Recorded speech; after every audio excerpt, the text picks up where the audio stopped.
嘿，你们好哈。那这是今天的3张牌。那如果你要看久一点呢，你可以按下暂停。如果你已经选好了号码，记得在留言区做一个更强的连接哈。那不啰嗦，我们就开始喽。来哈，我们现在来看到第一张牌的第一题哈。我们会有3个题目哈，3个题目都不同的问题，然后会抽3张牌哈，让你一个一个看。来，第一个题目哈，第一题是说宇宙会怎么安排你们的相遇啦？那金币二这边讲的是一个时间，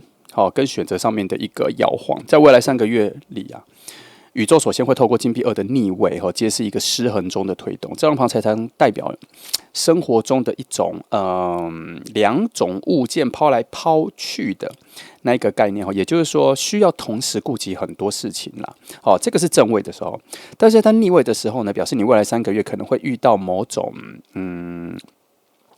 比较难以调整的状况，因为它正位的时候它是能调和起来，那它在逆位的时候就很难调和起来嘛，可能是生活啊、工作、学业都可以哈，它会让你觉得很多事情都堆起来了，然后会觉得你很像很难什么事情都顾到，然后就在这一个心理非常不稳、时间不够用的时候，宇宙反而会在这个时候安插这一个人的能量跟影子踪迹进来。他这一题在讲的是说，这一题很特别哈，因为我们要看的是相遇嘛，可是他却在你这种非常繁忙，然后心理各方面都很不安心，然后时间还不够的，他竟然还把这个人丢进来，他完全不是在你最轻松的状态里面，而是当你快要觉得分身乏术，什么东西都无法平衡的时候，他就像一个意外的惊喜般流入进来所以他这里我觉得他没有特别讲为什么啦，只是说金币二的逆位在告诉你说会有在这一个负能量展开的时候，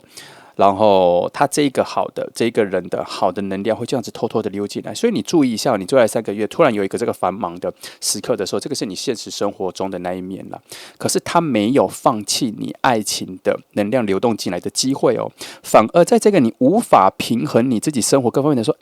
你的生活就有那一个缝隙，好能量，这个人的能量就会跑清楚所以这个时候它比较像是说，他在一个空间里面，然后你可能有找不到的东西，他其实在意思说你找不到的爱情，你找不到的爱情，结果他就像这样子。让这种失衡的方式，让你把现在生活里面的东西都弄得东倒西歪，它就很像你房间的东西突然来了一个地震所有东西都东倒西歪了这样。然后呢，会在你整理的时候，或是还没有整理的时候，东西都倒下来，才发现说我之前找不到的东西原来在这里。其实它这一个金币二的逆位在讲的是这一个啦。你听懂吗？它是要把一些东西用弄乱的方式，才让你找到它在哪里。那个你已经遗忘，或是原本就很重要，可是你真的找不到这件放弃的东西，就跟爱情一样。所以它从另外一个角度来说，就在这个东倒西歪的瞬间，这个爱情找到了流进来的入口啦。用这个概念去想这张牌就对了那再来金币五的逆位在讲什么？他讲说那个孤单的门口已经来了，要离开了啦所以金币五的逆位呢，是我觉得这组能量里面，我觉得是比较关键的一个讯息金币五本来就是一个冬天嘛，孤独，感觉自己被遗落在室外没有任何人去想念的位置。但是逆位代表什么？转机即将来到，所以宇宙安排的是什么？不是要让你在这段时间这3个月孤单承受，而是要让你在未来3个月你会发现你可能那个独处孤单的感觉结果发现有人愿意跟你一起走过这个低潮可能是当你觉得非常孤立无援的时候，就像刚前面然后突然有人提出邀请认识你，邀请关心你可能跟你的工作没有关，跟你的生活没有关，可是这个人就在一个好像还不熟悉你的生活的时候，可能传一个讯息来，然后关心你的一个 po 文或什么，突然让你觉得在这个非常心冷的这个时段里，就会有人给你一个很温暖的话。其实这个就是土能量的力量，然后它在现实中提供一种具体的支持，让你感觉到，原来有人理解我的感受，我不是一个人所以也许刚开始你们的相遇是朋友的先见面聊天不是那种很强烈的浪漫啦。可是这个遇见有蛮实际的陪伴所以这份安排也算是让你把自己内心的一个对于爱情的冰冷的感觉，先给一点温暖，给一点热情，先慢慢的溶解掉所以搭配前面这个金币二，它好像已经两张牌都在讲说，在一个混乱，在一个低谷，可能就是你的能量非常低，或是有很多比较杂的事情把你推到低谷的时候，偏偏就在这个时候，这两张牌都有说有好的暖流能量会流进来，在这3个月哈。那么再看到恋人牌。我觉得恋人牌放在这里后，他在讲3个月的一个核心呐，哈，就是这张牌本来就是一个灵魂的象征，那个爱情的内心的灵魂的召唤嘛。然后最重要的是，命运有在安排2个灵魂的相遇啊。我们常讲说，恋人牌出来的时候，表示你的内在的灵魂已经在比你的肉体更早知道对的人在附近，然后灵魂有在对着宇宙或是空中有在呐喊，然后彼此会听到这个声音，然后彼此会在很多的选择里面，然后猎人牌讲的是选择哦，会在很多的选择里面，就这样默默的峰回路转中就走对了，2个人就对齐了。他讲的这个命运的安排是这样，你以为你很多的选择都是你靠你自己的意志选择，没有，其实是有很多能量在旁边推波助澜，让你觉得你这个选择是对的哈。很多安排都是这样子，所以经历了前2张牌显示的那种混乱跟孤单，结果其实只是为了恋人牌的铺陈，因为他这边在讲说，这组只有在这样子的氛围里面，你才会很真切的感觉到什么？爱情来的时候的珍贵跟发光了。恋人牌带来的能量就像一个心灵的感应哈，一方面是心跳的加速，然后一方面是感受到一种空气中传来一个讯息，说爱情来了，爱情来了哈，就爱神好像在空中传递了什么讯息，你感受到好像在你这个繁忙孤单的这个阶段呢，其实还是能感觉到一阵暖流，那就是你内心的灵魂已经感受到风出来的那个爱情的能量了哈。因为恋人牌本来就是风能量嘛，它本来就会在空中慢慢的飘来那一个你所需要的爱情的渴望，所以这份爱情的能量会在3个月内大概会让你感觉到有个人的慢慢的靠近，这种轻轻的靠近，然后你会慢慢的发现，这个人和别人的做法作为所带来给你的温暖、温柔、言语、语境都跟其他人不一样。其实这整个它是一个细细的、慢慢的跑到你的生活里，不是你做了什么惊天动地的事情让他吸引了，而是他就在灵魂的深处发现，好像应该传一个讯息给你，好像要跟你认识一下，好像要跟你说什么。这就是那个时间有安排到了，你们2个好像在某种能量上不一定要到全部都完整的时候才会对齐，而是2个人突然在可以看见彼此视野的这个能量上，即便只是很细微，很像蜘蛛丝一样的这么细的连接的时候，就刚好这条线拉直了，2个就对齐。所以就在这个时候，我觉得他的直觉上有发现，好像这个时候应该要跟你有所互动。所以他其实不一定知道是你现在是最需要有人跟你互动的时候，也许他只是觉得这个时候就应该要跟你互动。也许你的 po 文或者你的表现，他可能是你工作环境里面的同事，或是你的同学，或什么是附近朋友的朋友，他就觉得自己应该要再更靠近跟你互动，像你。这时候正需要他，其实那个就是内在灵魂的呼喊哈。所以在这个时候，真的不是你做了什么，而是那个时间点突然就出现，而他刚好就在你附近，而他就刚好看到了你的这个需要，所以他内心有某种驱动起来了，他就跟你互动了，他可能就关心你，传个讯息，问你好不好，或是什么，你们就有一个第一个。开始的互动后在这里，然后可是这感觉是比较淡的，他不会立刻进入恋人互相喜欢，可是你总会感觉好像在这个比较寒冷的心理寒冷的位置的时候，这个人出现的时机真是对啊。所以呢，我们这边3张牌看来的话，大概有一个小总结啦。其实这3个月宇宙安排的非常清楚哈，在金币2的时候，你要留意，在你这么混乱的时间里哈。结果你非常忙碌，你没办法看过爱情或者是渴望爱情的时候，就有一个人还是这样默默的靠近你，这个时候你要注意一下这个人哦。再来，结果在你感受到你在 po 文或发文觉得孤单寂寞，没有人在帮你说，这个人却传讯息给你了，好像他在伸出一只手，他想要了解你，无论给你多少的温暖，他都愿意哦。然后在这段时间，你可能会觉得这个人的出现的时候，有点像是命运的安排，因为这个人可能之前跟你的生活什么都没有关系，所以他其实这3项就会有非常明确的这个人出来的一个讯息。所以你可以做什么在行动上面的建议？我觉得这3个月，当你非常忙碌或是低落的时候，如果有一个人主动靠近你、关心你，记得不要拒绝你要把他相信这个是宇宙能量的安排。再来你可能在心里要特别记下一下，最近有什么人对你特别说了什么话，做了什么举动，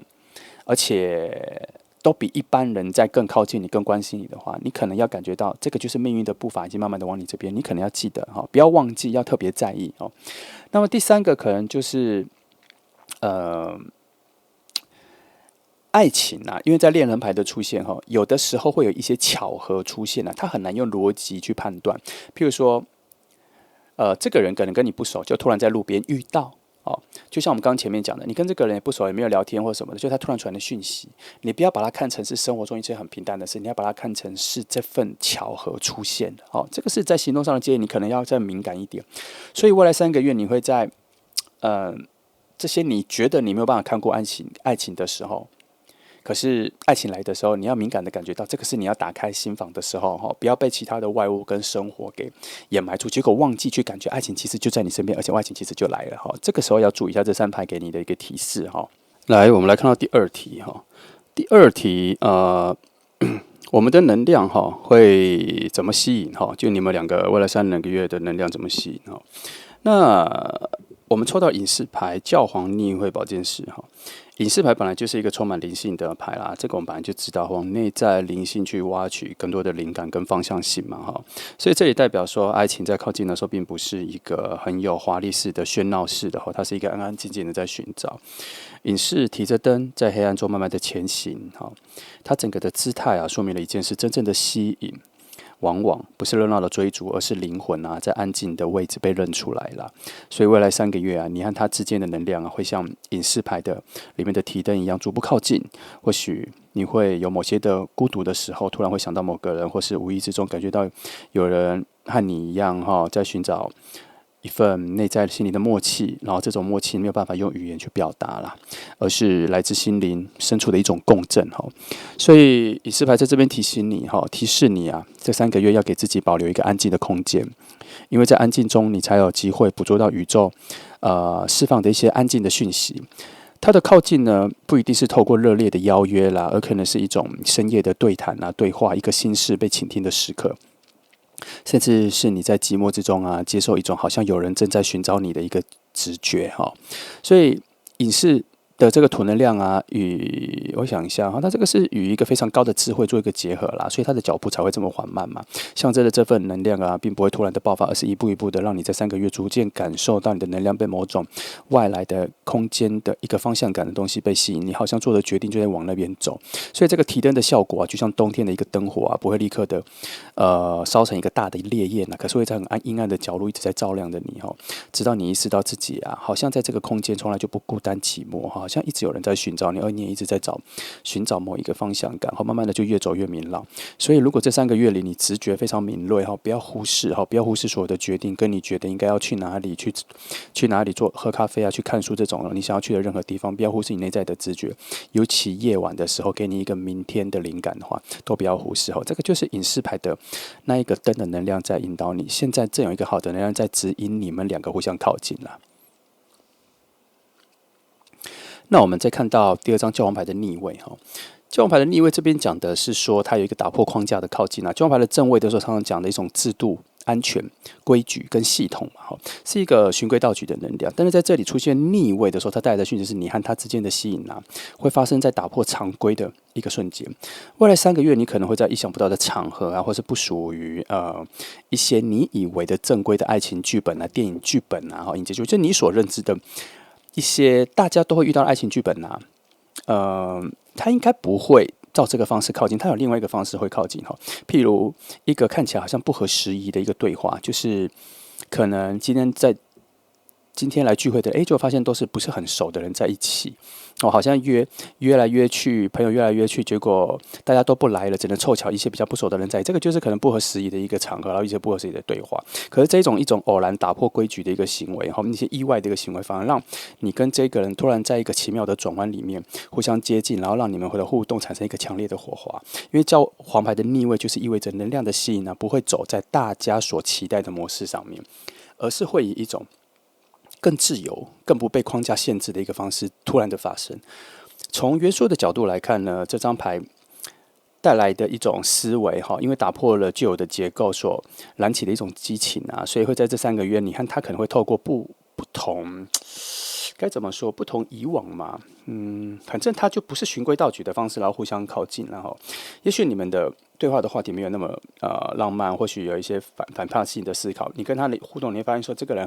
很特别哦，他讲的内容你可能大部分时间也觉得没有很认同，可是你们两个之间就有一种很奇妙的一种互动，很真实，而且在对话的时候产生彼此的好奇哦。也正因为如此，彼此反而靠近内心深处的速度也很快哈。所以教皇牌的逆位同时在提醒你啊，这份吸引啊需要某种勇气，因为它挑战了安全的一种习惯啦，推动你走向更真诚的自己。所以未来的3个月，当你意识到某个人让你开始违背你原本的习惯，改变你自己的生活习惯的话，这就表示这个能量已经在吸引了，表示你们两个人正在吸引哦。这个人的出现其实就是打破了你原本的你所相信的现实跟和平，但是也不是往危险的地方去了，而是你会发现说，原来这个世界上有更多的广度更多元性，你可以去尝试。所以如果在这段时间你发现自己和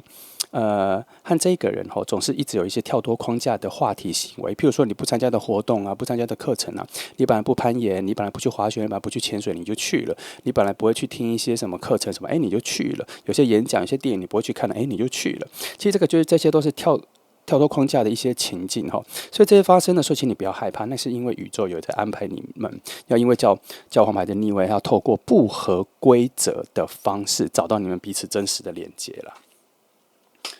那我们再看到宝剑四宝剑四在讲的是在一种非常安静之中会找到你们彼此的共振我觉得宝剑四它本来就是一个很安静、休息、修身养息的一张牌，可是它代表了一种吸引，都不是很喧闹、安安静静，跟第一张牌其实是一样的跟隐士牌差不多。所以未来3个月你跟他的能量的靠近并不需要有太多的外在的互动，而是靠更多透过内心的感受，可能是一种无形的默契啊，或是你需要安静的时候，他刚好他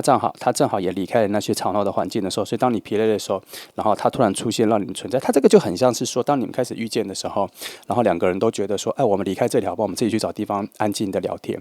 跟朋友一起聚会的时候，两个人就突然两个人约好就一起偷跑了，或是两个人都可能都去上厕所，就在回来餐厅的路上，两个人就遇见，就两个就突然聊天，觉得说这一次餐会不好，我们自己去离开，好不好？就会有这种你们两个在喧嚣之外，想要自己各自去带开，去到一个安静的地方，就只是聊天，待在那里，反正就是有一种共同的方向性。宝剑四它大概就在这种静默的方式，让你们两个心灵有所交流，而产生一种新的行动啦。那这个风能量它不是很强的风它是一个静静的风，它会让人安静，让人思想沉淀所以3个月内你们两个认识之后的能量的吸引，会在一种彼此相处里面有一种比较安定的方式来展现。你们互动应该不会不多，但每一次应该说互动可能不多，我在说什么？就你们互动可能不多，但每次相处都会让你觉得很轻松、很放松啦。所以这份吸引的特质很特别它不是刺激心跳的一个感觉，它是安抚两个人灵魂内心的某种依靠你会在3个月意识到说，爱情应该不是激情的方式，它绝对是那一种可以走安静的路径，也能够产生爱情的火苗的一个怎么讲一个方向了所以我觉得这3个月里如果你遇到某个让你能够卸下防备能够让你觉得安静安心的请你务必要做事着重在这个感觉因为这个就是宝剑四的能量正在发生这一种路径它会转个弯的路径。所以你看搭配上面这样子，你有没有发现这个人的出现会走出一个很特别的方向，绝对不会是在你现在的模式里面，而且会在嘈杂的环境里面突然找到一个比较平静的位置，让你们两个独处那这3张牌其实凑出了一个很特别的画面了我们先讲隐士牌，隐士牌在3个月内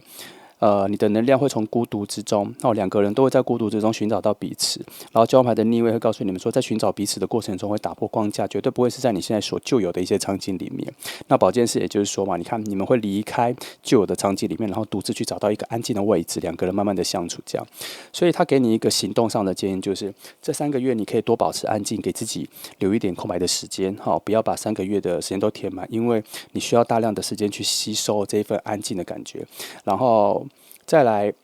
教皇牌再告诉你说，你要开始接受很多的不同。当你和别人互动之间的时候，发现有很多都不是在你原本的思考范围里的时候，请你不要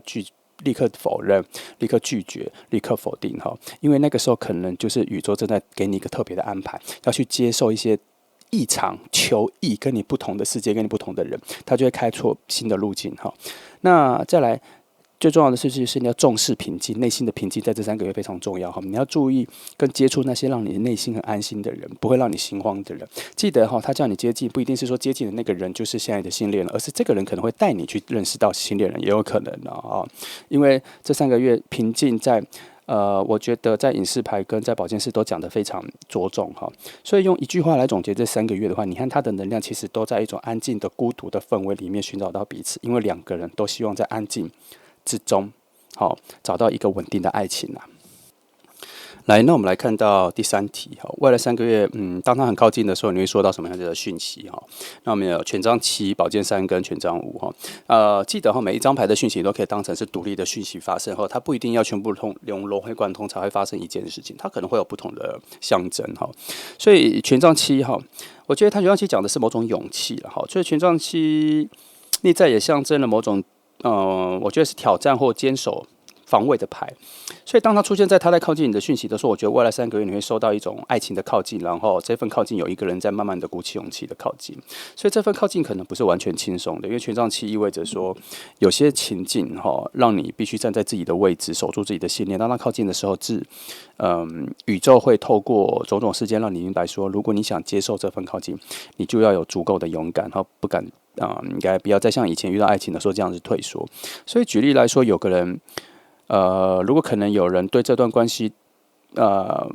对你有一些不同的想法，或是让你内心有在犹豫，说我真的要迎接这个新的爱情吗？权杖7的意思是说，你要用行动去表明自己的心意。所以，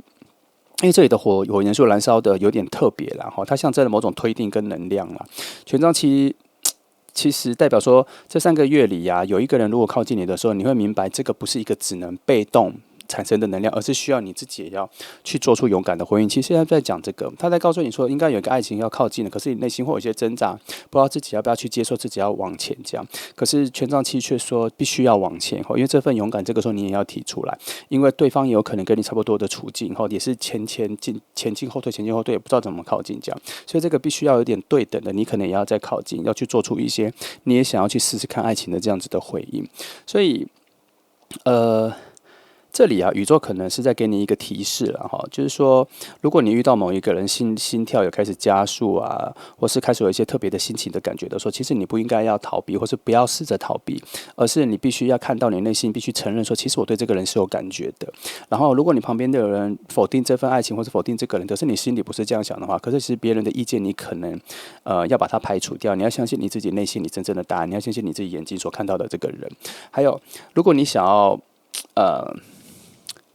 守住，或是你对这个人的感觉还不错，然后你想要守住这份靠近，是你靠近他跟他靠近你后的那个步伐，不要因为有一些犹豫就退缩的话，其实你必须也要勇敢的去承认，其实你心底对这个人的出现是有感觉的，要跟你的朋友跟旁边的人说。其实我觉得权杖7在讲说这3个月里应该会有一个很明确的爱情靠近，可是你会听到很多的杂音，然后这些杂音会影响你去判断自己要不要去靠近这份爱情。所以权杖7却说，可是你要记得，你内心的直觉可能会比其他人的意见更加明确，所以你要勇敢的去面对跟接受，然后再往前。他讲的是这个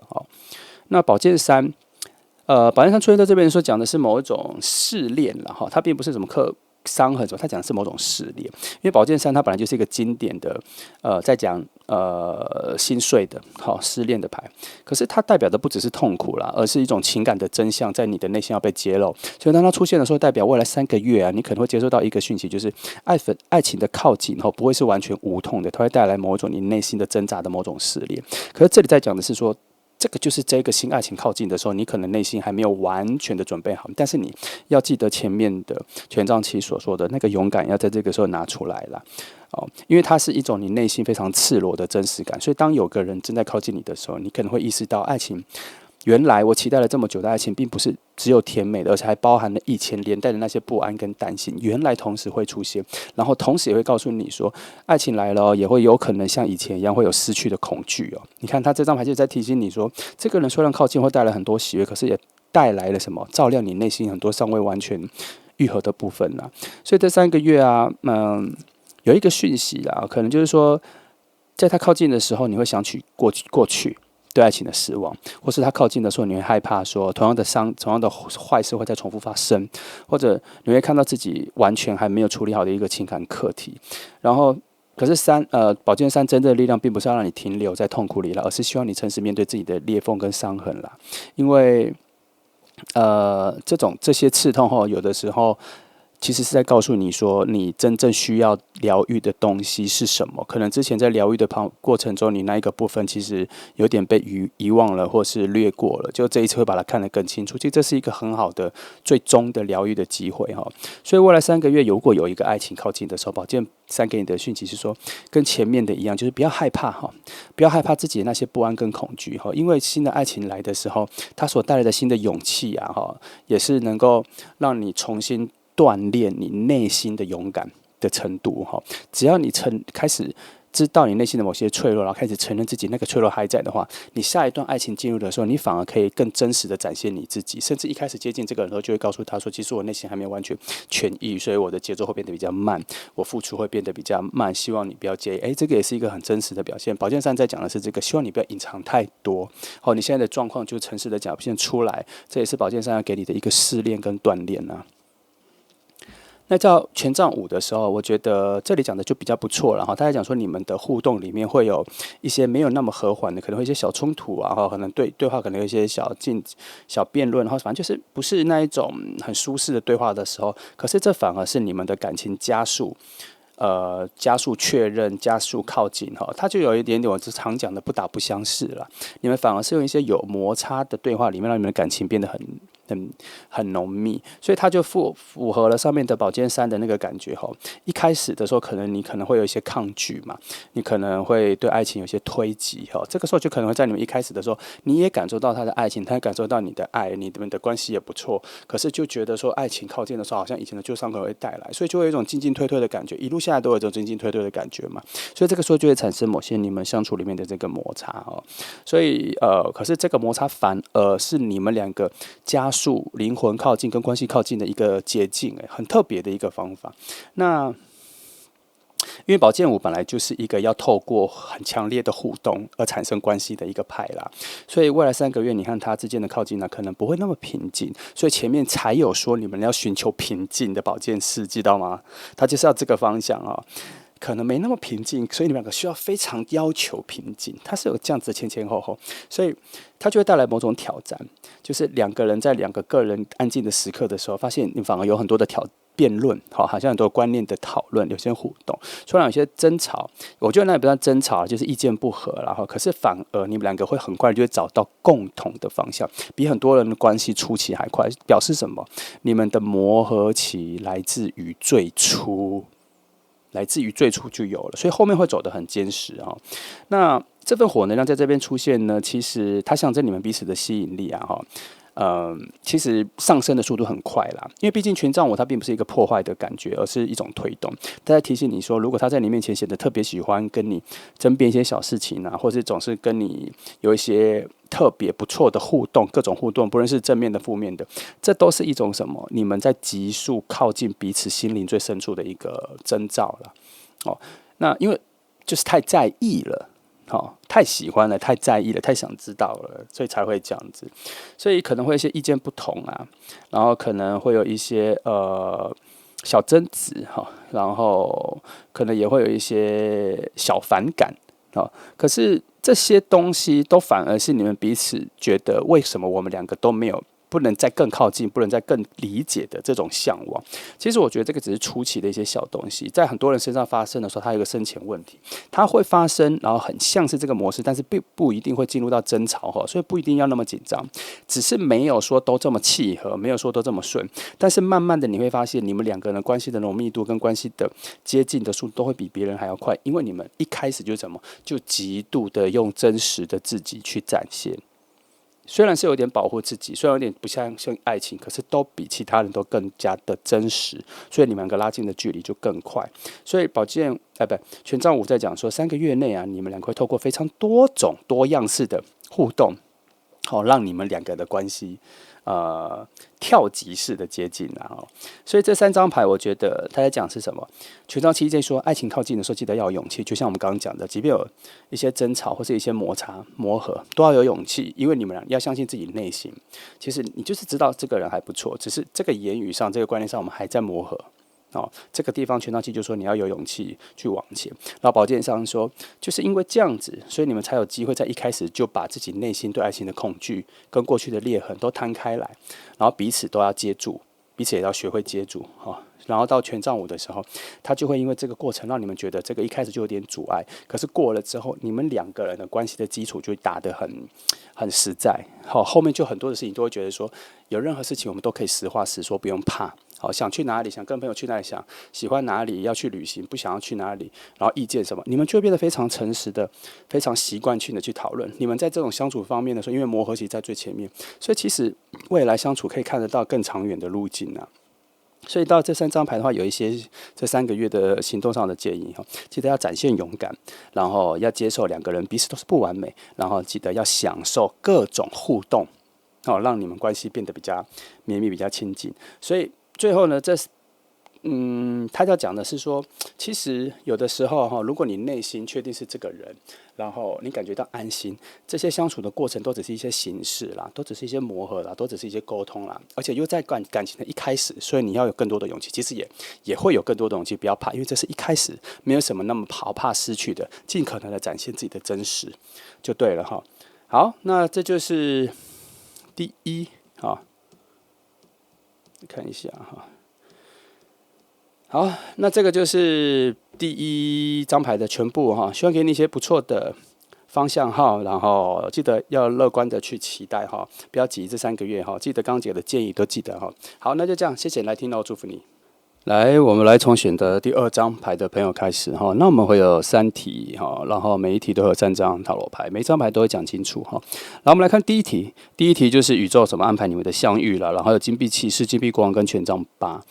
我觉得在金币骑士出现的时候，就表示说这个人的靠近是一种稳定的，然后脚踏实地的靠近他不像权杖骑士这样激烈啦，也不像圣杯骑士那样浪漫，而是一步一步的脚踏实地的向前推进。当这张牌在未来3个月相遇的安排里面出现的时候，宇宙的讯息讲得很清楚，这份靠近呢会在稳定中展开。所以未来3个月呢，你可能不会突然遇到一个轰轰烈烈的状况，然后这个人冲进你的生命里，而是某个持续在你周围出现的人他可能是你的同学，是你的同事，或是在某个生活场景中持续与你有交集的人。金币骑士象征的是一种日常中的相遇看起来很平淡，却是因为持续累积而成为一种相遇的命运所以金币的能量呢，在这边它的土能量的特质是稳定、踏实、持久嘛，所以这意味着3个月内你会慢慢发现说，有某个人总是在某种相同的时刻、相同的情境，或是固定的问候，或是持续的陪伴的这些细微的小事之中，跟着宇宙所铺陈的这个节奏里面，产生某种对于你的喜欢的一个暗号。所以金币其实在告诉你爱情不会必然要用惊心动魄的或是宇宙的选择，怎么讲？就是它就是有一种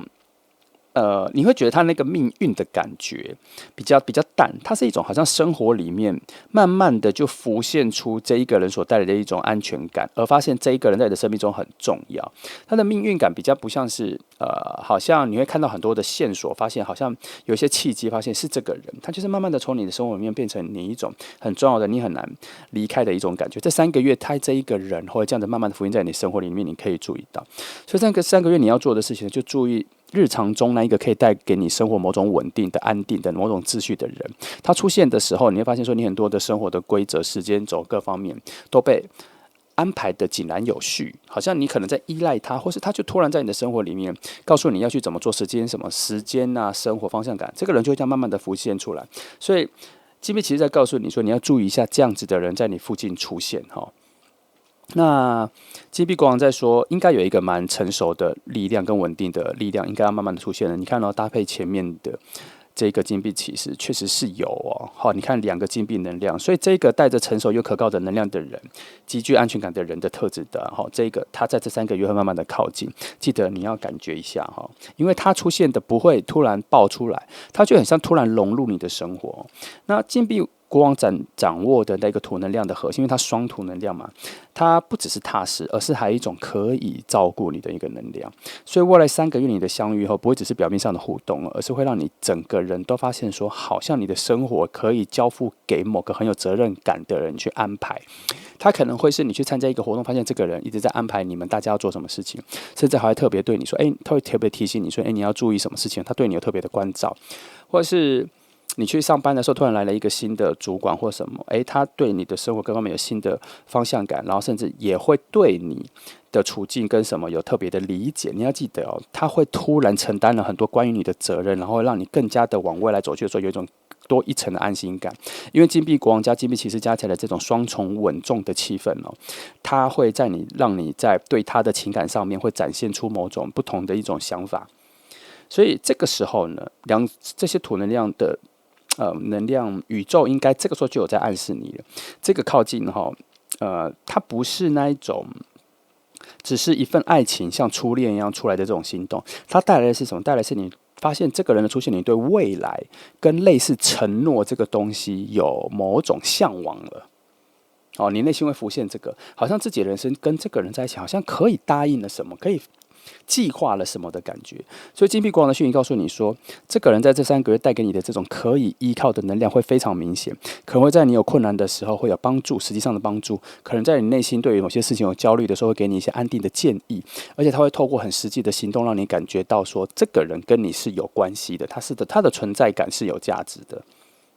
而且你还会发现说，未来可能发生事情的时候，你可以直接找他。记得这个人会在这3个月慢慢的出现，你要注意一下，因为这里的土能量呢显示特别强烈啦，意味着宇宙可能要让你理解说，爱情不会只是那种水火能量的浪漫，它有的时候是在你的生活现实里面扎一个稳健的根。那它是在跟未来有连接的。来，我们再看到权杖8权杖8已经在讲一些某些速度了啦，它跟前面2张牌的稳定不一样。权杖8带有一股推动力，它象征某种行动跟快速的变化。所以当这张牌出现的时候，这里才开始有所谓的宇宙的能量的安排。因为这个才有一个相遇的安排，所以这3个月它的出现，它可能有点是突然出现在你生活里变重要，或者它本来就在你生活里，可是它最近突然变得跟你的生活有更加多的关联。所以虽然爱情的铺陈是前面的金币骑士跟国王，但是这3个月的能量啊，会突然加速加温。就像我刚刚讲的，这个人可能本来就在你的生活里面，可是不知道为什么你们之间的普通互动变多了，关系变频繁了。短时间你跟他的消息互动的讯息、传讯息内容变多了，对话的东西也变多了，然后就意想不到的展开了某种新关系，跟你内心对他的一个新的好感。所以权杖8带来的这个能量是在说，这3个月某种速度被加快了。这3个月你不仅会更加的常遇到他，可能会在短短的几周里面会感觉到这个人的能量已经变成你内心的某种重要的依赖，有可能会到这个程度。所以宇宙的这个时候才开始要暗示你、提醒你说，有些爱情啊，虽然在土能量那边来的时候看起来像很稳健，节奏很慢，可是因为火能量突然跑进来了，爱情会在这里突然加速，你可能会有点吓一跳，会有点措手不及。这个措手不及的感觉是什么？你突然觉得你的心情变了。对于一个好像时常出现在你旁边的人，你对他的感觉变了但是你不得不承认，这个感觉出现的时候，不是只是你单向的，主要是什么？他的土能量对你做了非常多的事情，他不是无心的，他一定是有刻意的靠近，你要直觉的感觉到这件事情那这里3张牌可能要给你一些行动上的建议啦记得你生活中要留意一些日常的陪伴，谁都给你一些多的陪伴，不是多余的，更多的陪伴。还有人可能一直在刻意的给你一种比其他人更多的什么安全感。还有你会发现你心境有快速的变化，记得这3个部分你要大概敏感一下。好，我们来看到第2题第2题要讲的是说你们的能量会怎么吸引呢？这边有金币侍者、圣杯6的逆位、圣杯皇后金币侍者在这边出现了，你看金币国王骑士侍者都出现了。这里在讲的是什么？生活里面的某种起点，某种东西萌芽了哦，某种学习的、互相的一些最基础的能量哈，新的开始能量出来了。所以这个人哈，他确实是会在你生活里面变成一个非常重要的东西。因为金币侍者就像一个非常单纯的、很诚恳的人，像刚刚开始学习或表达心意的人，所以他不会用一种华丽的方式进入到你的生活，他是用一种真诚的、一点一滴的显露出来他对你的重要性。所以搭配了前面的骑士，搭配了前面的国王。当你发现国王能量发挥到这种有安全感的时候，他其实已经在你附近很久了。然后只是在这3个月呢，你们彼此的这些吸引哈，可能会有些小细节，就是他可能会有一些不经意的问候，还有一些小帮忙，或是他对你的很多小细节没有注意的时候，特别关心、特别注意，这个就是线索。所以金币侍者带着那个土能量，它意味着说，它会让你觉得你的生活变得很实在，变得很有安全感，然后很多事情都有他的帮忙，就变得很扎实，好像你不是一个人单打独斗，这个能量就会开始跑出来，可都会在一些很细微的地方哈。那他可能会有一些关系呢，就是会问你说你最近累不累啊？要不要去休息一下？这种很细微，其他朋友都能做的一些小关心，他做起来的时候特别有感觉。他会在日常里面默默的关心你哈，会做一些微不足道的小细节啊、小事情呢，找借口靠近你，跟你闲聊。其实这个就是你们两个的能量互相吸引的一个开端。所以金币侍者在提醒你这3个月后，真的不要忽视这些非常小的互动，因为那个就是爱情发芽的每一颗一颗一颗的种子累积出来的某种共鸣。等到它真的跑到你心里、跑到你生活、跑到你变成有依赖感的时候，其实它已经在全方位的在你附近，让你感受到这一份稳定的感觉，然后进而进入到金币骑士，再进入到了金币国王。那么到圣杯6的逆位呢？我觉得这里是一种内心的探索啦，因为圣杯6的正位通常在讲的是某种回忆嘛，跟单纯美好的一些童年的纯真哈。可是它出现逆位的时候，发现说，记得这份爱情，当你发现它来的时候，一定要放下过去，去迎接当下。过去的美好是好，可是它对你的影响跟成长已经伴随着你到未来了。所以这份爱情，你开始感觉到爱情出现的时候，记得哈，要放下过去，去迎接新的未来，不要让以前爱情所带来的某些枷锁或是害怕、恐惧一起带到未来的新的位置。所以在这3个月里呢，你和他的靠近能量呢，可能会牵涉到一种走出旧模式的感觉。你和他都可能曾经还在某个时段心里在停留某种旧的感觉的回忆里面。可是宇宙这边在推动你们的时候，他希望你们不要一直依恋着过去的那种影子啦，而是要看看现在眼前的这个人是完全不同的一个局势哈。因为这份吸引需要一种在圣杯6的逆位这边，我觉得他给了一个小小的条件跟提示。就是这份关系是需要先经过你们内在的重新的清理跟更新之后，才能够进入到新的未来。这样，所以因为这个水元素在这里很重要了，它代表着某种要流动。然后逆位的时候，它代表说这份流动现在停滞了。如果你们没有再清理跟更新跟放下来往外来走去的话，它就会卡在这里。所以这3个月你可能会特别感觉到说，当爱情靠近的时候，反而会勾起你某些很旧的回忆。可是刚你勾起旧的回忆的时候，其实它也正在提醒你新的东西要来。记得那些东西回忆完之后，就要把它留在过去了，过去就留在过去了。所以这3个月你会发现自己啊，可能会开始跟朋友谈一些旧的事情，谈一些旧的记忆哈，会去感叹以前怎么样。其实你就说出来，就去跟你的朋友说出来，就去讨论这样。记得这个就是宇宙现在正在帮你清理，你就把它当成每一个垃圾，或是你的 po 文或什么，你就 po 限动就 po 什么，你就 po 出来，然后 po 出来之后把它当成垃圾丢掉，一个一个丢掉，当做自己每次写出来就是一种释怀，说出来就是一种释怀啊。因为这里圣杯6的逆位的意思是说，唯有抛下过去，从每一个当下往未来走去，你们才能够真实的把现在最好的自己展现给对方啦。好，再来圣杯皇后在讲的是，你们某种心灵的感应，应该在开始经过了土能量之后，内在的那种温柔跟直觉的感觉就开始有所连接了。然后你们开始的对话，可能就会开始聊到一些内心的一些情感的东西了。所以圣杯6逆位的东西都处理完之后，我们就要进入到圣杯皇后的这个位置。记得这个时候内在情感的深度的时候，就要以你当下的自己去把它展现出来了。好，有一些你内心没有被理解的自己，想要说出口，那你就说出口，然后互相理解，他也会说出口跟你做交换。那你可能在这段交互的时候，无意间会感受到你们两个人的心思、心境有越来越近，那就靠近哈。或是在生活上有一些心情低落的时候，刚好是这个低落的事情，然后当下是新的事情，然后不知道要找谁说，就跟彼此说。两个人会在后来这3个月比较接近的时候，会用这个方式去呈现彼此内在心灵的需求，然后这个就是一个很深层的吸引哈。那它不会只服表面的那一种土能量的帮忙，或是一种安全感而已，他有在往内心的灵魂深处再去做一个更多的理解。因为圣杯皇后是要告诉你说，爱情它其实是有在互相治愈、互相安抚的啦。所以未来3个月啊，你们的感情如果开始慢慢的进入到内心的话，在讨论的时候，记得这是一个特别的连接，记得要大方的分享，记得不要隐藏太多，因为前面圣杯6你们已经告诉你说要抛下过去，还有那些拘泥，还有那些恐惧都丢掉了。因为圣杯皇后告诉你说，因为你们现在的自己有一个新的水能量要做交换记得不要把它隐藏，想说的东西，尤其是在初步刚开始2个人有连结认识的时候，内心的话想说就把它说出来。最初的时候把这个关系的垫底基底把它打好。那么再看到这3张牌，可能有一些行动上你对这件事行动上的一些建议啦，就是可能朋友啊、工作上各种注意一个人他一些对你的关心的一些小动作那你如果你要把它找出来，你就看一下这个关心的小动作越来越多的话，你就知道是这个人他在慢慢的往你这边走去。那再来就是要记得放下过去圣杯6的逆位告诉你说，旧的回忆这一段时间会浮现的非常多，你可以去想，你可以去感受，但是记得想完就把它丢回去旧的，或者把它当垃圾丢掉了因为新的未来在后面路已经铺好了，要往前走。那再来就是当你跟一个人的互动发现，就像我们刚刚讲的土能量的安全感都足够了之后，我们一定会进入内在的信任的阶段嘛。那个时候内心的分享交换，记得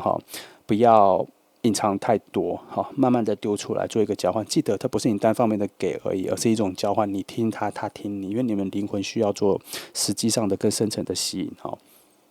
来，我们来看到第3题第3题就是当他很靠近，会先收到什么样子的讯息啦？那这个权杖皇后、圣杯4的逆位跟权杖骑士那权杖皇后带来了某种很热情、很有自信的牌，所以权杖皇后出现的时候，我觉得你会收到一个非常明确的讯息，就是他有一个很强的个人的光芒会绽放，你会发现他跟其他人不同他开始在你面前能展现到，你发现他跟其他人不同的时候，表示他的灵魂跟你的灵魂有所联系，你的灵魂已经辨识出它是与众不同的能量的靠近，而且是你需求的能量靠近，所以你才会看到这个新的光芒那他不会刻意去展现自己有这个魅力，而是只有在你的视野里面，你能够看得出来他是特别的闪亮啦。也许别人看不到，可是你看得非常明确然后他可能会在跟大家的互动里面展现出某种很强烈的热情跟真诚的样子，这个时候你会对特别的吸引然后你有可能会因此而自己也会靠近他。所以权杖皇后带着这个能量呢，它其实因为是皇后能量，所以它其实是温柔的它不是那种很炙热，它是温柔的。所以3个月的时候，你会发现这个人所带来的自信跟真实啊，就是我觉得这里讲的自信与真实，不只是只有他身上会有了，我觉得人彼此都有啦。所以不要忘记这3个月内，如果你内在，你发现你这3个月内在反而比较丰富、比较饱满，你对你人自我的认可也很高，然后你也学会了待人处事都已经习惯用最真实的自己言语行动去表达的话，其实如果你这一点也把它绽放出来的话，其实你会吸引他主动靠近你的能量也有这一题，我觉得这里。权杖皇后不只是讲她带给你的吸引力，我觉得这是你们的互相都会展现这种热情跟真诚的样子所以我觉得这份光芒你看到他的光芒是那样子，我觉得他看到你的也是这样子，所以你们两个会在某一种很奇妙的时段里，然后奇怪的对齐，不是奇怪啦，奇妙的对齐，好像整个。世界只有一个spotlight打在你们彼此身上，其他世界都暗淡了，会在某一个同步的情况会出现。因为权杖皇后让我发现说，有某种温柔的连结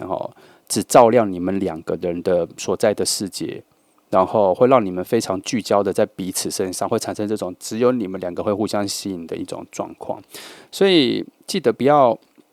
这个讯息带来的就是说，不要忽视你眼前看到的那一个最吸引你的那一个人。如果能有机会主动靠近，你已经有被他吸引，就靠近他不要忽视这个状况。那圣杯4的逆位带来是说，是一种冷漠，然后慢慢的变成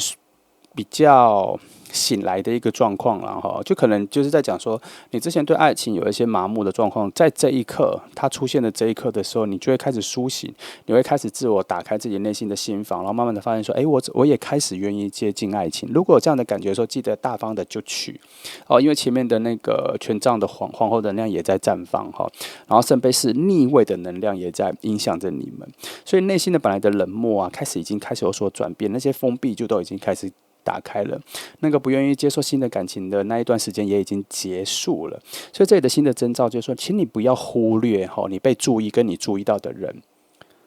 你注意到了谁，记得要多主动，因为也有人在注意你，所以你们两个是同时的。也许我们两个认识，我才发现说，其实我已经注意你很久了，谢谢你也有勇气来跟我讲话，因为其实我勇气不够。也有可能会发生这件事，而不是一定要等到他完全勇气足，我才来跟你讲话。其实要有一点点行动哈。所以这里的牌在讯息在讲说，他可能会主动找你说话，但你也可能会主动找他说话。记得眼神不要有所避讳。看到了喜欢的表情出现了，眼神交换了，就给一个微笑哈。然后记得那种圣杯四的能量封闭、拒绝爱情出现能量已经进入逆位了，已经松动了，门已经打开了，已经要抛开了，已经要进入新的阶段了哈。然后我觉得这里在讲说这3个月啊，你的心我觉得会有一种很强烈的被叫醒的感觉，你会明显的感觉到说，宇宙跟各种能量的安排好像有在推你一把，告诉你说，爱情就在前面，爱情就在附近。可是唯一拉住你的是你自己的拒绝，你拒绝接受，拒绝接受转变。这个讯息是只有你自己的。可是圣杯四的逆位要告诉你说，没有，你不要，你可以。不要再拒绝，你可以直接去接受，你现在已经有这个能力了。圣杯四其实要让你理解说，你已经跟以前不一样了。然后再来有没有看到权杖骑士嘛？我觉得权杖骑士这边其实带了某种冲动啦，所以我觉得从这几张牌看下来的时候，我觉得当这个人出现的时候，你们两个都会有一种新的冒险心，然后搭配着圣杯四的逆位，会发现什么？会发现你们现在除了某种勇敢。还有某一种豁出去的感觉会一起跑出来，然后加成着你内心有一种我不想再像过去的自己，我内心的已经打开了，即便只是你们两个相遇的这一个短时间内才这样子的话也没有关系，至少你们在两个人很靠近的时候会做出新的改变哈。然后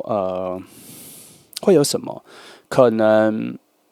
你跟他刚开始认识，然后他会开始跟你邀请蛮多的参与一些很多你从来不会参加的活动，这样。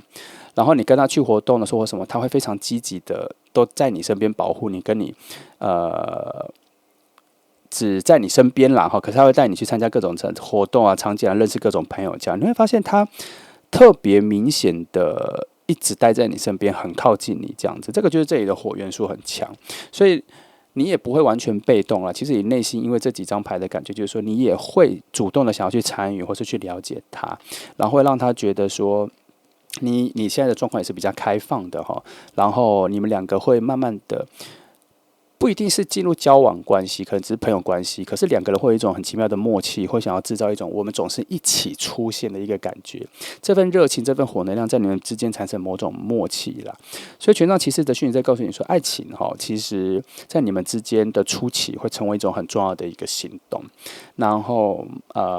不会只是两个人都在远远的欣赏彼此，而没有任何的行动，而是一开始遇到的时候就会有具体的想要互相参与彼此的生活，互相分享彼此的生活的感觉。所以这3个月，如果你突然发现有一个人很积极的靠近你，很积极的邀请你其实你不要怀疑这个就是宇宙在告诉你，这里有好几个火的能量在告诉你，这一份爱情进来的是非常主动的，然后不要再被自己内心的某种以为会再复制以前的爱情的这种恐惧或是担心受怕所限制住了，因为火能量并不只是在他身上，火能量其实也在你身上做成一个推动力你也需要自己主动靠近那个爱情的核心，然后太过被动，可能对方可能会后继无力吧，对方也可能揣摩不到到底你有没有想要一起跟进这样。所以在这里这3张牌给的一个讯息自信，就是说，记得你近期要保持自信不要怀疑自己，其实也有吸引他人的光芒。所以当爱情靠近的时候，你也不要怀疑说，我是喜欢我吗？也不要怀疑这个。其实现在的你把你自己内心的真实跟自信展现出来是最好的时刻，因为你现在可能需要靠这个去吸引你能吸引到的好能量再来，记得你可能也内心也会有一种转变，就是你以前对爱情的拒绝，或是对爱情的不回应，最近你可能会有比较好的这段时间，会有比较强的勇气跟一些动力，想要去表达，你也想要接受爱，你也想要触碰爱情。有这感觉的话，就尽量大方的去试，去接近，因为对方也有好的能量通常你这个会被唤醒，就是因为好的能量的靠近。那第三个就是要勇敢的去接受自己想要行动的这个欲望，想要行动去靠近，想要去做一些行动去促成爱情的发生。因为对方也在讲，你们两个一起并肩走的话，就会发现有人陪伴，而且这个能量的状况都是非常好的。主要来说啦，就是未来3个月你们彼此会有不错的能量光芒吸引着，然后两个人内在的心也在逐渐的苏醒。其实也不只是你内心的苏醒，对方也是所以两个才共频，然后才会在这种比较相似的完整里面，互相看到彼此，出现在彼此的视野里面所以记得这里的关键是，也要有所主动，也要有所表达，不要都只是被动支支吾吾的都不讲。心里对爱情的渴望也要把它讲出来，对爱情的担心也讲出来也没有关系，那个只是真实的一面的表达。好，那这个就是第2张牌的所有内容希望给你一些方向每一张牌都可以当成是独立的讯息，然后有所连接，有所关联。我是把它串起来跟你讲大概的方向，那你都可以慢慢的去感应这3个月的发生那这样，那我们一起乐观的期待吧那谢谢你来听祝福你。来，我们现在来看到第3张牌我们会有3个题目然后里面都会有3张塔罗牌，然后一一的讲解3个题目都不同。来，我们第一题是在问说宇宙怎么安排你们的相遇然后会有金币4、宝剑皇后、金币10金币4的逆位，我觉得在这里讲的是有关于放手的一个象征因为金币4正位的形象呢是一个人紧握着钱，很保守，生怕失去然后当他在逆位的时候，代表宇宙的安排是在这3个月会透过放手的这个概念里面创造一个新的空间啦。然后你们的相遇呢，会在这个创造的新的空间之中呢发生所以这里的放手不仅仅是物质啦，也包含上你那种情感上面的。你可能对过去有某段感情或对某个人的某种执着不肯放手但是一旦放开了。你可能心里会感觉到很深的失去的深的安全感的失去了，但是宇宙会透过金币4的逆位提醒你正因为你愿意放下才有新的能量可以进来。其实是这样，这个我们非常常讲所以我们都要学会这样子的一个方式来面对新的未来啦。那3个月的时间里面呢，你可能会经历一些不得不放下的一些时刻。第一，可能是一个可能有人追求，或是有类似有人喜欢你然后你试着去认识这些的，可是你感觉到不适合，那你就可能要立刻放下了然后还有对于爱情的一些靠近，然后你过度的防卫，小心翼翼的，这个也可能要放下。然后或是你对爱情里面必须要完美的这件期待，可能要放下。其实我觉得这3点我个人是觉得第3点比较重要了对于爱情那个必须完美的这一个期许可能要放下，可是这个又跟第一个感觉不太适合。那个其实感觉不太适合应该是非常明朗的感觉啦，可是他这边的建议是说不要再拖延了，然后不要浪费彼此的时间这样。尤其爱情还没有到一定的深度，还没到一定的时间的长度的时候，一开始的时候尽可能感觉不够完美的时候，就赶快果断的坦白的、诚实的跟对方讲说，其实就做朋友就好了，不需要再往下发展。这个也是一个很好的能量的释放啦那当金币4的逆位的时候，这些会有一个松开的感觉，你的生命会出现一个空白嘛？那这个空白，我觉得就是宇宙要安排一个相遇的时刻啦。金币本来就属于一种土能量逆位代表什么？那一个土本来可以长出东西来，可是你要种东西想要干嘛？要先松动这个土壤，种子才能进去嘛。因为种子进去需要一个空间嘛，所以逆位的土能量通常都会有这个讯息。所以宇宙要告诉你说，不要害怕空白，不要因为空白然后觉得自己好像就一无所有可是你要思考的是，正因为现在这个空白，所以新的爱情才有一些入口啦所以你放手之后，才会发现有人静悄悄的走进你，然后填补这个位置所以不用太多的完美的期待了，你就先把那个空白跟释出空间就好了。然后也不用特别的等待，你就过好你的生活之后，时间到了，他自己就会走进来那我看宝剑皇后的逆位哈，我觉得因为它逆位了，所以它把一些尖锐的东西柔化了啦。因为宝剑皇后在正位的时候，本来就是一个理性独立啊，然后非常清醒的牌，它代表很多的智慧跟很多严厉的判断嘛。可是当它逆位的时候，也就代表说不要过度用你的理性去隔绝爱情。这个跟上面的第3点我刚讲的一样，不要过度小心翼翼的这样防卫爱情的出现，或是太过严苛的审视爱情啦。因为过去的你啊，可能因为保护自己而选择更高的理智哈，然后保护未来的爱情的发生。因为你可能在之前的爱情就已经过度保护自己，可是又因为失去，可是后面你就把这个抢逐得更高嘛。其实这个时候哈，我觉得。他希望你不要过度的审视或分析，或是过度的批判所有的爱情的靠近，或是说批判严格的批判所有要来的人啦哈。只为了避免自己再次受伤嘛。这3个月后，宇宙需要你经历一些情境，提醒你说，爱情不是那么的严厉跟算计或者精致的考量的，它是用什么？它是用心去感受的啦。因为宝剑皇后的逆位的讯息以后是希望相遇会在你暂时放下过度理性的那个时刻要发生。当你不再事事要求逻辑，不再只依靠理智去衡量，只是允许自己用感情感受整个发生，你就会突然发现说，有人已经在你前面，而且能量是不错的。你放下这些批判的时候，你发现其实他内在的本质呢是很好的。结果因为你太多的批判，结果自己设下了那些障碍，没有看清楚。所以这可能会发生在很日常的时刻了。你放松心情的时候，参加一些朋友的活动啊，然后跟人的交往的时候啊，认识新的人的时候，不再斤斤计较的觉得对方完美还是自己完美是否匹配得了啊，或者在聊天的时候不要刻意保持特别冷静，你应该要自然的流露自己的情绪啊。那这些时刻呢，怎样？宇宙就是一直不断的为你在为爱情开门的时刻了哈，你只要感受、享受一下感受就好了哦。那因为宝剑皇后里面本身的一个很强的土能量嘛哈，可是在风能量，可是在逆位的时候意味着什么？那个锐利的风能量的刀刃哈，已经变钝了啦，变得温和了。所以这3个月啊哈，他也在告诉你说，提示你说，对于所有的人际关系人之间都不要用锋利的语言或锋利的态度去看待了，自然的融入大家就可以了哈。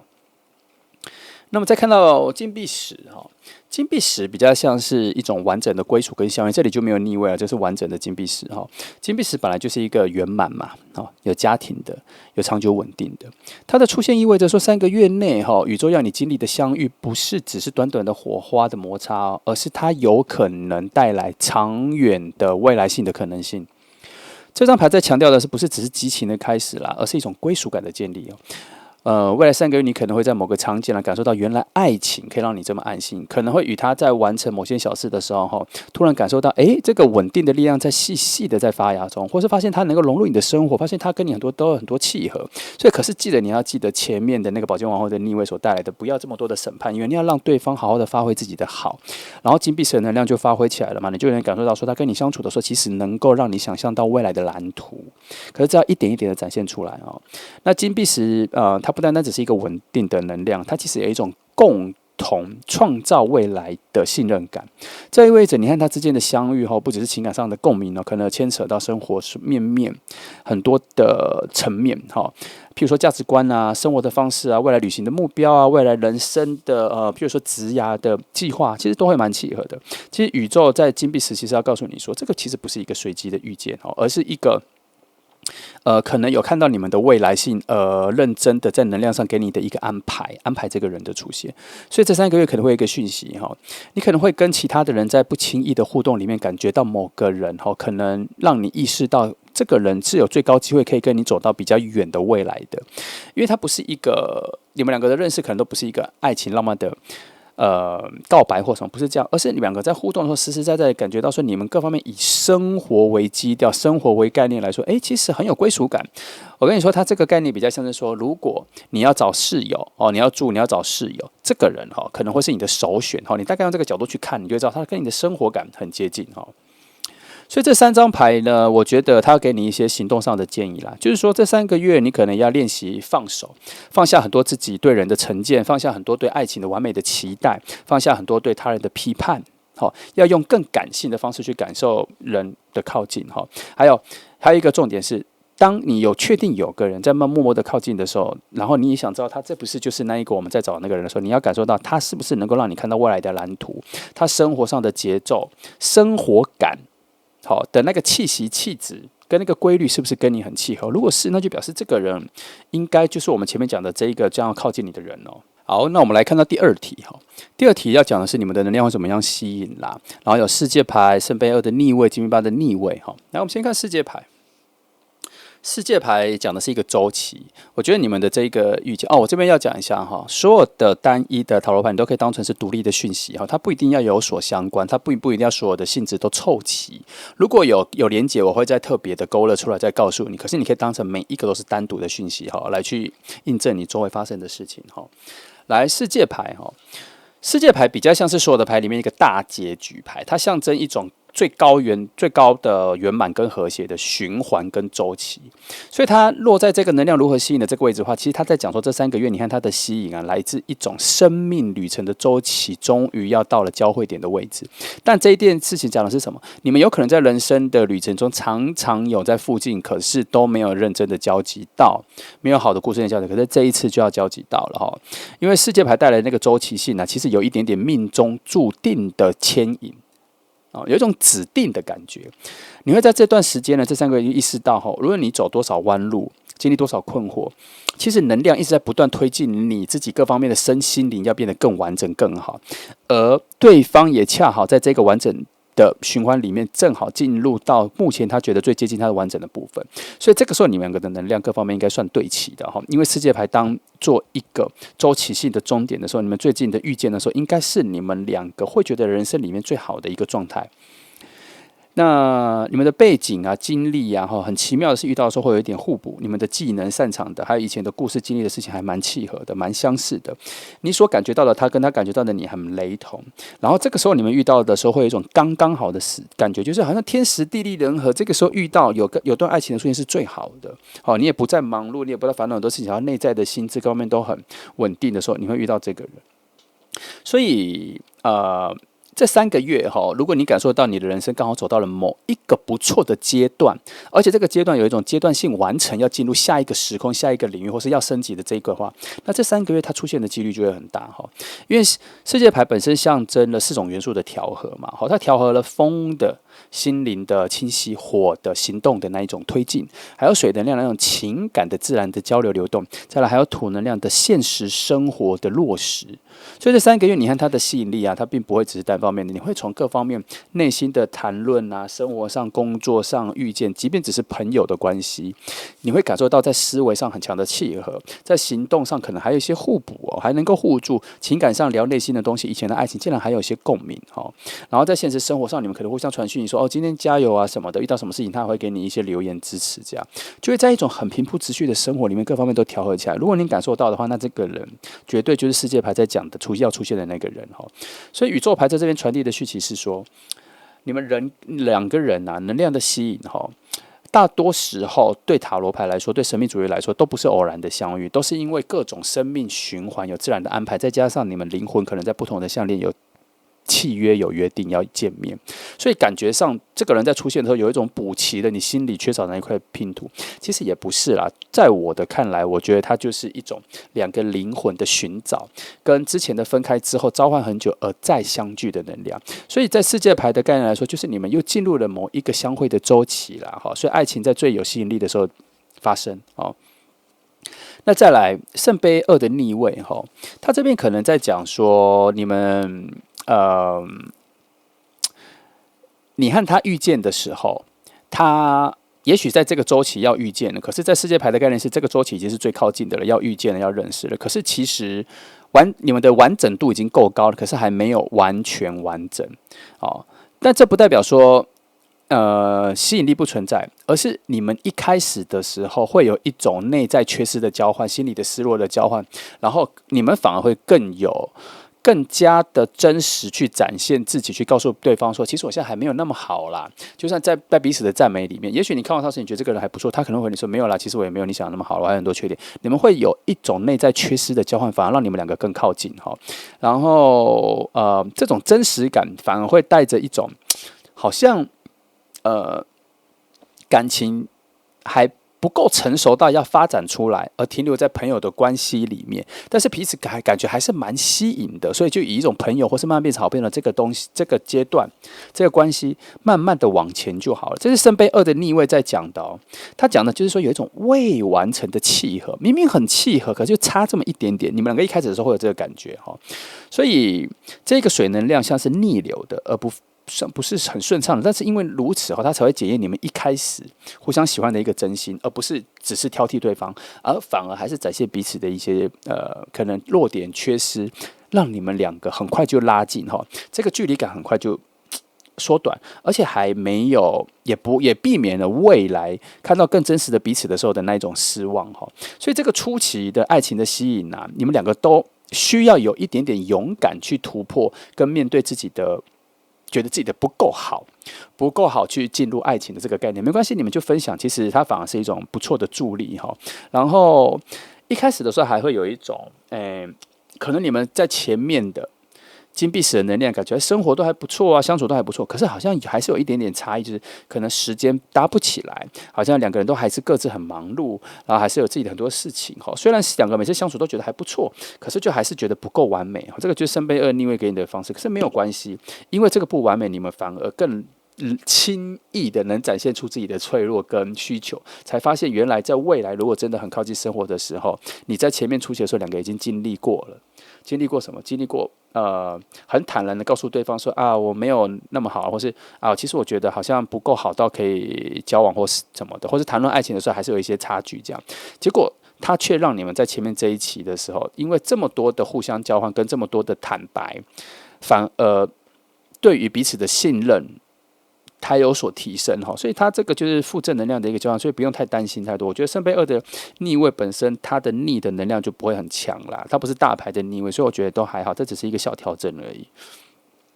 然后到了金币8的逆位的时候我觉得金币8的逆位本来就是一种很有专注力、很有持续力的投入，要获得一个收获。现在逆位的时候，反而就代表说有一些脱轨的方式会出现，但是这不是个坏事。他的意思是说，你们两个遇见的时候，可能是一方或两方都刚好在这一段时间想要打破自己的习惯。比如说，你本来都是几点起床、几点出门、几点去运动，这一个，就你突然觉得我这个月，我想这3个月我要改变一下习惯，我要睡晚一点，我要一切的生活都从晚一点开始，我要晚上想要不要那么早睡之类的，打破你自己生活的习惯，或者是你本来都去某个咖啡店工作什么的，就你发现我不想再去那里了，我想换个方向，换个新的店面这样，或是反正你对于你原本的生活有一些打破规则，打破，而且是走习惯这一件事情打破了，反而你们两个就不小心从这样子峰回路转的方式变得靠近，发现彼此。那金币8的逆位讲的就是说，当你尝试新生活的时候会遇见。当你脱离了原本的轨道的时候会遇见，当你做了一些不属于你平常日常生活中的安排的事情的时候会遇见，反而这种遇见心里会有一种奇妙的感觉，就是我好像在生活里面做了不一样的事情，所以让我遇见了他，你会有一种很奇妙的缘分感。金币的8的逆位在讲这个那因为他那个固守的原本的秩序被打乱了嘛，所以创造了什么新的可能性啦。所以金币8的逆位在这边告诉你说其实两个人能量的吸引一直都在，可是有的时候因为太过于在自己的日常一成不变，所以你们两个会造成什么持续错过有的时候突然改变一下，也许就碰到，有时候是这样，但是也不是说你为了要碰到就都改变了，那个也不是这个方式如果你没有抽到金币8的逆位的话，它就没有说有这个能量。可是今天我们这边看到的金币8的逆位，基本上说有这一个转弯，这个小型的脱轨，却会创造你们可能巧遇的状况好，那这3张牌啦世界牌、圣杯2逆位、金币8，金币8跟世界牌有一点点像矛盾，可是也不是所以世界牌就好像讲说你们的遇见其实是已经设定好的，可是金币8的逆位好像说你必须要脱离这一个周期才会不小心遇见，可是其实金币8的逆位在讲什么？它其实是顺着世界牌的这个周期，到了某一个时间端点的时候，你就会觉得，哦，我突然想要改变一下。对，这个就是世界牌设定好的那一个时刻，你要改变一下，然后就转弯，然后就遇见，其实是安排好的，不然你不会，因为有高高低低嘛，它就突然在这个时候，你就突然觉得我之前的感觉感觉有点需要有所改变，不然我的能量没办法，精神力没办法恢复，所以你就做出了这种改变。这3个月，偏偏就这样子。让你自己走到了那一个相遇的正轨，其实他讲的是这个哈。好，那所以这3张牌要你做的这3个月的一些行动上的建议，譬如说，第一，好，有的时候看到喜欢的人哈，有很多的巧合，有很多的不可能、不可思议，就会觉得说，我怎么可能？就是心里所期待的人怎么可能真的出现了？或是，我怎么可能会在这么平淡无奇的生活里面遇到喜欢的人？这样。这边要讲世界牌要讲的就是说，因为宇宙能量的这个周期性你没办法捕捉，你就要顺着出现的时候好好进入那个状况，要相信这是命运的安排，不要在当时胆怯跟不相信，就进入吧，就接受这个可能的爱情的立刻出现哈。再来第二个要讲的是说，要容许跟接受彼此的不完美，尤其是自己的不完美啦，即便在爱情里。没关系，因为没有人是完美的，有缺陷才会变得比较真实哈。再来第三，有可能需要打破一些你生活的习惯，转个弯才会让你们走到相遇的捷径哈。所以，这3张牌其实在讲一个核心重点了，就是未来3个月你跟他的能量吸引哈，基本上会在一种类似不完美的情况下遇见。然后会有一种2个人都没有准备好的情况下遇见，所以你们内在心态上就是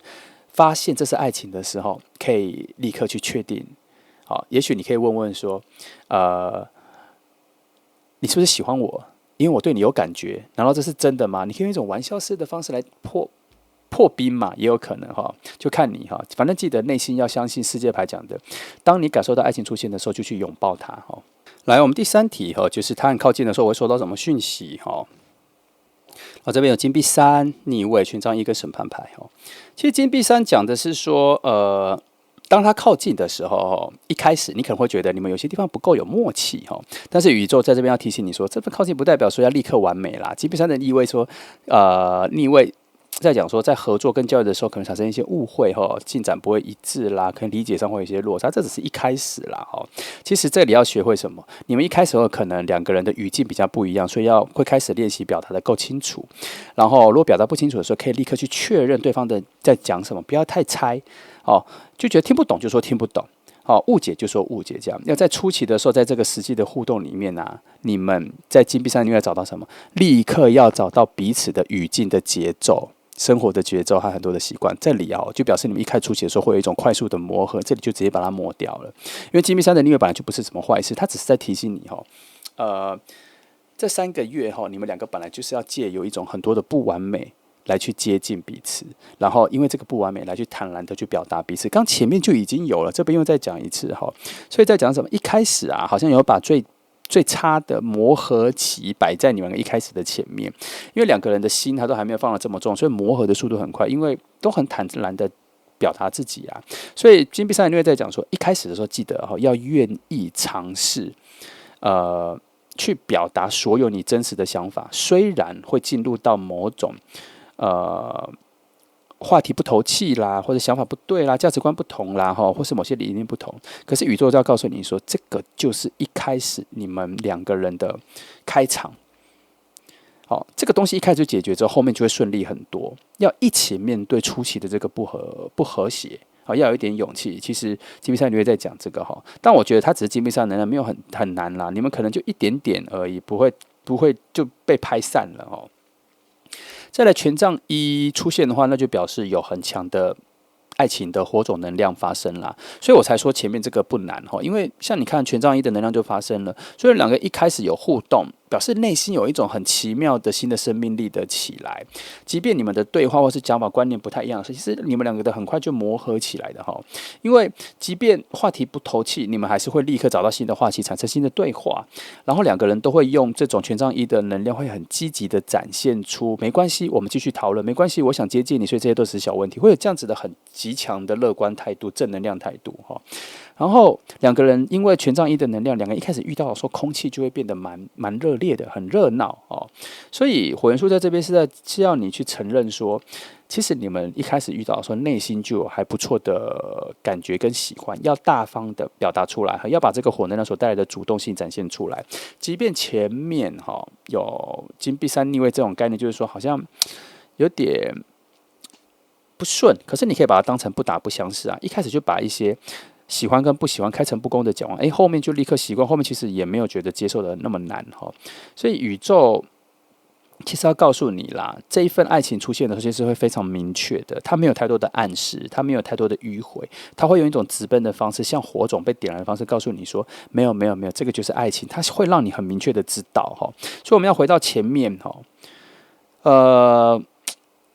前面就是金币八和那个世界牌跟圣杯二的逆位的时候，其实他前面也在讲说，你们会一开始就发现有一点点的不顺，可是权杖一却说不要担心啊，你们一开始遇到的时候，那一个新生命的感觉会很浓厚，会发现前面这一个人只是跟你的不同，只是因为他本来就来自于跟你截然不同的世界。可是因为还有世界牌跟什么，其实你们两个接近融合的能量很强，我觉得这些都是前面一些什么。金币三的逆位啊，然后这些我都觉得不会阻碍太多，它都只是一些小小的一些开场。然后你们这一段爱情现在看得出来，把磨合期拉在非常前面，而不是两个人用一种比较温和的方式相处了很长一段时间，发现说，我们怎么现在才进入磨合期？有很多没有讲的事情，现在才开始讲哈，不会，你们一开始就会。磨合起来了，毕竟好的能量、世界牌、权杖一的能量在这边出来，你们真正的互相喜欢的感觉，是因为在对方身上找到很强烈的全新的生命力的感觉，这个才是你们的吸引的点，其他都是小事啦。那再来到审判牌哈，你看这里出现审判牌了，表示有很多东西在你们两个相遇的时候，内在就已经强烈的被觉醒了嘛。其实你们两个一遇到的时候，就会发现说，心里有一种新的层面跟一种新的爱情的感受被叫醒，可能跟以往都。完全不同哈，因为它突然会让你看见，好像内心长久以来对于爱情有所误解，然后在相处的时候，突然发现说，有些你内心的需要怎么被放大了哈，然后心里会发现说，原来这一个爱情才是我期待已久的这一刻。这里审判盘在讲的意思是说，这个人出现有可能会唤醒你内心有一些被忽略的对爱情的真正的期待。就是你在单身的时候，可能觉得因为太久了，或是之前爱情所带来的一些。恐惧或是不满，让你否定爱情可是他这个人出现的时候，我觉得他的个性跟你的相处的一些高度的默契，跟你的雷同性，会因为审判牌在这里，忽然唤醒你内心有一种其实我好像又感受到爱了好像我也又可以相信到爱了，好像突然以前对爱情那些恐惧跟否定，怎么想抓都抓不回，他跑掉了，他不见了所以你心里也会有一种我终于等到了这一刻。的感觉，它可能会比较诠释于你有的时候日常觉得说，我希望下次我遇到的爱情应该要长什么样子。这个人出现的时候，他似乎有符合这样子的一个状况然后你心里会因为审判牌的关系，会在他出现的时候，心里有一种很奇妙的戏的时候，会觉得说，没错，这个就是命运。到了，然后我被呼喊，内心的爱情被呼喊起来。可是这个我们也要回到前面的世界牌就跟你说，它其实是一个周期性的。这一次可能是因为最靠近了，爱情的发生要出现了所以要把它抓住这样。